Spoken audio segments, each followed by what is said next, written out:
लक्षद्वीप आकर जरूर देखें। इसकी सुंदरता को शब्दों में समेट We may be small, but that doesn't give you the license to bully us. प्रधानमंत्री नरेंद्र मोदी 2 और 3 जनवरी को लक्षद्वीप का दौरा करते हैं, जहां वो कई प्रोजेक्ट्स का शिलान्यास करने गए थे। लेकिन 4 जनवरी को अपने कुछ फोटोज और वीडियोज को सोशल मीडिया पर पोस्ट करते हैं, जिसमें मोदी जी लक्षद्वीप के समुद्र किनारे बेहद खूबसूरत नजारे में फोटोशूट करते, स्कूबा डाइविंग करते हैं और लोगों से लक्षद्वीप में विजिट करने के लिए अपील करते हैं। लेकिन उसमें मालदीव का कहीं नाम तक नहीं होता है। इवन हमारे कई मिनिस्टर्स ने भी मोदी जी के विजिट पर ट्वीट किया, लेकिन मोदी जी की पोस्ट के बाद मालदीव से मानो हाहाकार सा मच गए। मालदीव के सिटिंग मिनिस्टर्स ने मोदी जी के विजिट को मुद्दा बना दिया। मालदीव के एक मिनिस्टर ने जहां मोदी जी के लक्षद्वीप को टूरिस्ट हब बनाने के कदम को हास्यास्पद बताया, तो दूसरे मिनिस्टर ने प्रधानमंत्री नरेंद्र मोदी को जोकर और इजरायल का पपेट यानी कि कठपुतली का। साथ ही मालदीव के करंट गवर्नमेंट के एक सांसद ने इंडियंस के बारे में काफी रेसिस्ट बातें कही और ये सब हुआ सोशल मीडिया वॉर के कारण। नरेंद्र मोदी या गवर्नमेंट ऑफ इंडिया के द्वारा मालदीव के बारे में बिना एक शब्द कहे, और इस सब का कारण है जियोपॉलिटिक्स और मालदीव की इंटरनल पॉलिटिक्स। इवन इसका लिंक मालदीव में इस्लामिक कट्टरता से भी है। मालदीव एक छोटा सा आइलैंड कंट्री है जो कि इंडियन ओशियन में सिचुएटेड है और मालदीव का one of the closest neighbour है इंडिया। देखिए मालदीव में 1000 से भी ज्यादा आइलैंड्स है, लेकिन महज 200 आइलैंड से इनहेबिटेड यानी जहां लोग रहते हैं। मालदीव का पॉपुलेशन ऑलमोस्ट 5 लाख का, लेकिन उसमें 95% से भी ज्यादा लोग इस्लाम फेथ को मानते हैं। मालदीव का साइज और पॉपुलेशन भले छोटा हो, बट इसका जियो स्ट्रेटेजिक इंपोर्टेंस काफी खास है, क्योंकि इसका लोकेशन इंडियन ओशियन में उस जगह है जहां से इंटरनेशनल ट्रेड का बड़ा हिस्सा गुजरता है। यूं तो पहले मालदीव का भारत एक बेहद खास पार्टनर, मालदीव भी भारत को एक बड़े भाई के तौर पर देखता था और भारत ने भी हर अच्छे और बुरे दौर में मालदीव का साथ दिया। देखिए मालदीव भी ब्रिटिश कॉलोनी था, लेकिन 1965 में ब्रिटिश राज से मालदीव जो आजाद हो जाता है और मालदीव की आजादी में भी भारत का बड़ा हाथ। वर्ष 1978 में मौमून अब्दुल गयूम मालदीव के प्रेसिडेंट बनते हैं और फिर ये डिक्टेटर बन जाते हैं और वर्ष 2008 तक मालदीव पर शासन चलाते हैं। वैसे तो ये एक डिक्टेटर थे, बट ये भारत के एक अच्छे दोस्त थे। वर्ष 1988 में जब अब्दुल गयूम के खिलाफ मिलिटेंट्स ने कूप कर दिया था, तब भी भारत ने ऑपरेशन कैक्टस के थ्रू मिलिटेंट्स को पकड़कर अब्दुल गयूम के सत्ता को बचाया था। वर्ष 2004 में जब मालदीव में सुनामी आया और वहां पर भयंकर तबाही मची, तब भी भारत ने सिचुएशन को अंडर कंट्रोल लाने में मदद किया था। वर्ष 2014 में जब मालदीव में ड्रिंकिंग वाटर का क्राइसिस खड़ा हुआ, लोग बूंद बूंद पानी के लिए मोहताज हो गए, तभी भारत ने ही तारनहार के जैसे मालदीव को इस संकट से ऑपरेशन नीर के तहत उबारा। जब दुनिया भर में कोरोना वायरस के कारण हाहाकार मचा, तभी वैक्सीन मैत्री प्रोग्राम के तहत भारत ने 1 लाख से ज्यादा डोजेस मालदीव को फ्री में दिया। इवन भूटान के साथ मालदीव पहला देश था जिसको ये वैक्सीन भारत की तरफ से मिला था। बट भारत के द्वारा इतना हेल्प करने के बावजूद मालदीव इतना एहसान फरामोश कैसे बन गया, दैट्स द क्वेश्चन। देखिए वर्ष 2008 में मालदीव में डेमोक्रेसी वापस से रिस्टोर होता है, जिसमें भारत का बड़ा हाथ था और मौमून अब्दुल गयूम का 30 वर्षों का डिक्टेटरशिप का द एंड होता है और मालदीव के नए प्रेसिडेंट बनते हैं मोहम्मद नसीर, जो कि मालदीवियन डेमोक्रेटिक पार्टी MDP से थे। इन्होंने कई बार कहा है कि I affirm and reaffirm India first policy of Maldives. Although Nasir was a pro-Indian president, but उन्हीं की प्रेसिडेंसी में मालदीव का चाइना में एम्बेसी ओपन किया गया, लेकिन भारत के मदद से उनके कार्यकाल में ही मालदीव से कई प्रोजेक्ट्स भी बनाए गए। प्रेसिडेंट नसीर तो यहाँ तक कहते थे कि इंडियन ओशियन है, भारत से डील करना यहाँ पर ज्यादा बेहतर है चाइना के मुकाबले। बट वर्ष 2012 में मोहम्मद नसीर एक जज को अरेस्ट करने का ऑर्डर देते हैं और इससे उनके खिलाफ विद्रोह हो जाता है और इन्हें प्रेसिडेंसी से हाथ धोना पड़ता है। फिर मोहम्मद वहीद, जो कि मोहम्मद नसीर के कैबिनेट में वाइस प्रेसिडेंट होते हैं, वो मालदीव के प्रेसिडेंट बनते हैं और फिर मालदीव का स्टांस कंप्लीटली चेंज हो जाता है। मोहम्मद वहीद चाइना में बेन जोआबाओ से मिलते हैं और वहाँ चाइना से मालदीव को $500 मिलियन का लोन मिलता है। मालदीव का सबसे बड़ा फॉरेन इन्वेस्टमेंट प्रोजेक्ट था इंडियन कंपनी GMR ग्रुप का एयरपोर्ट प्रोजेक्ट। उसे मालदीव ने मोहम्मद वहीद के प्रेसिडेंट बनते ही कैंसिल कर दिया था।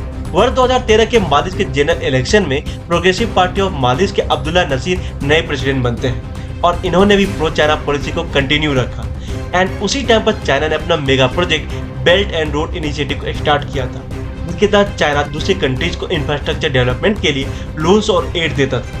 कई लोग तो चाइना की इस पॉलिसी को स्ट्रिंग एंड पल्स स्ट्रेटेजी कहते हैं, जिसे चाइना भारत को चारों ओर से घेरना चाहता है। उसी प्रोजेक्ट के तहत चाइना ने मालदीव के मेन इंटरनेशनल एयरपोर्ट पर रनवे बनाया और चाइना मालदीव फ्रेंडशिप ब्रिज बनाया, जो कि माले और हुनु माले इन दो मालदीवियन आइलैंड को जोड़ता है।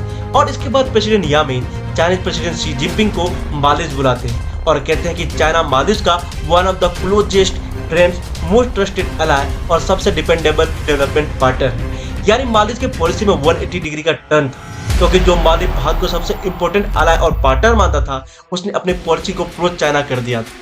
बट बाय 2018 मालदीव को चाइना का 1.5 बिलियन डॉलर्स का कर्ज हो गया और उस समय मालदीव की टोटल जीडीपी ही 5.5 बिलियन डॉलर्स का था। एंड इंडिया आउट ये जो कैंपेन है, इसकी जड़ें भी मोहम्मद नसीर की प्रेसिडेंसी के दौरान ही शुरू हुई। देखिए, भारत ने मालदीव को 2 ध्रुव एडवांस लाइट हेलीकॉप्टर दिए, जिसमें एक 2010 में दिया गया और दूसरा 2015 में। भारत ने मालदीव को यह हेलीकॉप्टर इसलिए दिया ताकि वो weather surveillance, search and rescue operation और किसी की तबियत बिगड़ने पर एयर एम्बुलेंस कर सके। इवन भारत ने मालदीव को एक ड्रोवियर एयरक्राफ्ट भी दिया, जिसका मकसद था कि जो इलीगल वेसल्स मालदीव के एक्सक्लूसिव इकोनॉमिक जोन से गुजरता है, उसमें निगरानी करना और टेरर एक्टिविटीज को मॉनिटर करना। एंड टू ट्रेन मालदीवियंस, इंडिया ने 77 पर्सनल्स को मालदीव भेजा। बट मोहम्मद यामीन और उनके पार्टीज ने कहा भारत मालदीव में अपना मिलिट्री प्रेजेंस बनाना चाहता है। एंड 2016 में मोहम्मद यामीन ने भारत से कहा इस हेलीकॉप्टर को वापस लेने के लिए, पर भारत ने उनका रिक्वेस्ट रिजेक्ट कर दिया। चाइना ने वर्ष 2016 में अपना ओशियन ऑब्जर्वेटरी मालदीव के माले आइलैंड पर डिप्लॉय करने का प्लान प्रपोज किया, जो कि इंडिया के लक्षद्वीप आइलैंड से ज्यादा दूर नहीं था। सो मालदीव के ओपोजिशन पार्टीज ने इस प्लान को यह कहकर रोक दिया कि चाइना मिलिट्री पर्पज के लिए इसे यूज कर सकता है। वर्ष 2018 में मालदीव में प्रेसिडेंशियल इलेक्शन होता है और इब्राहिम मोहम्मद सोली मालदीव के नए प्रेसिडेंट बनते हैं और मालदीव फिर 180 डिग्री पॉलिसी बदलता है एंड प्रो इंडिया हो जाता है। इन्होंने अपने पॉलिसी को इंडिया फर्स्ट रखा और भारत के सिक्योरिटी नीड्स को समझते हुए मालदीव को दिए गए हेलीकॉप्टर्स के कॉन्ट्रैक्ट को रिन्यू करते हैं। इंडिया मालदीव को 1.4 बिलियन डॉलर्स का क्रेडिट लाइन और लोन्स देते हैं, विद कंडीशन कि मालदीव चाइना से दूरी बनाएगा और भारत का मालदीव में परमानेंट मिलिट्री प्रेजेंस होगा।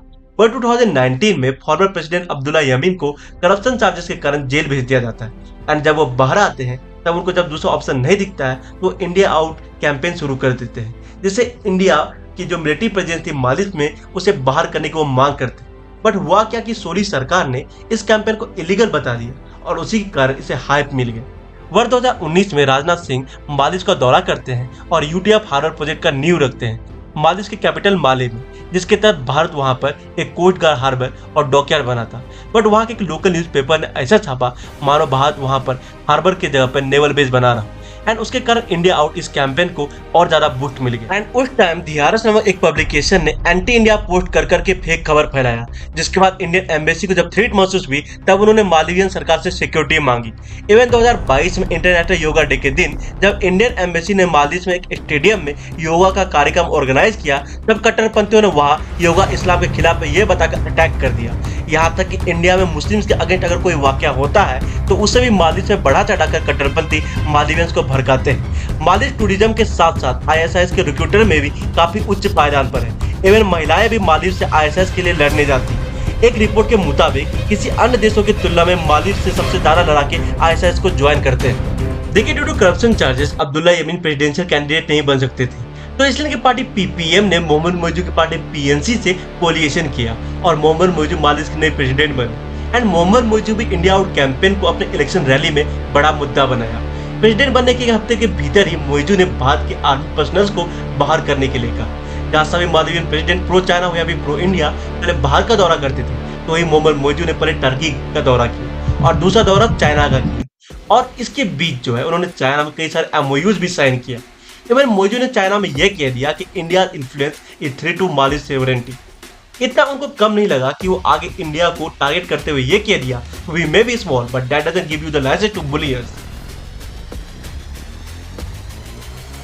We may be small, but that doesn't give you the. And due to all this, India Maldives ties अभी सबसे लो पर है। जहाँ मोहम्मद मोइजू चाइना के पपेट जैसे इंडिया के इंटरेस्ट के अगेंस्ट काम कर रहे हैं, वहीं कई मालदीवियंस के अंदर एंटी इंडिया सेंटीमेंट इतना अधिक है कि कुछ महीने पहले ही मोदी जी तक का उन्होंने मजाक उड़ा दिया था। और इन्हीं चीजों को कंसिडर करते हुए मोदी जी ने लक्षद्वीप का दौरा किया था। देखिए, मालदीव एक छोटा सा आइलैंड कंट्री है बट बेहद खूबसूरत है। इसकी इकोनॉमी पूरी तरह से टूरिज्म पर टिका हुआ है, जिसमें पिछले कुछ वर्षों से सबसे ज्यादा इंडियन टूरिस्ट जाते हैं। इवन हमारे बड़े सुपरस्टार सेलिब्रिटीज भी मालदीव वैकेशन के लिए तो फिल्म शूटिंग्स के लिए जाते रहते हैं। और मालदीव को काउंटर करने के लिए ही मोदी जी ने लक्षद्वीप को जरिया बनाया, क्योंकि लक्षद्वीप मालदीव से भी खूबसूरत है।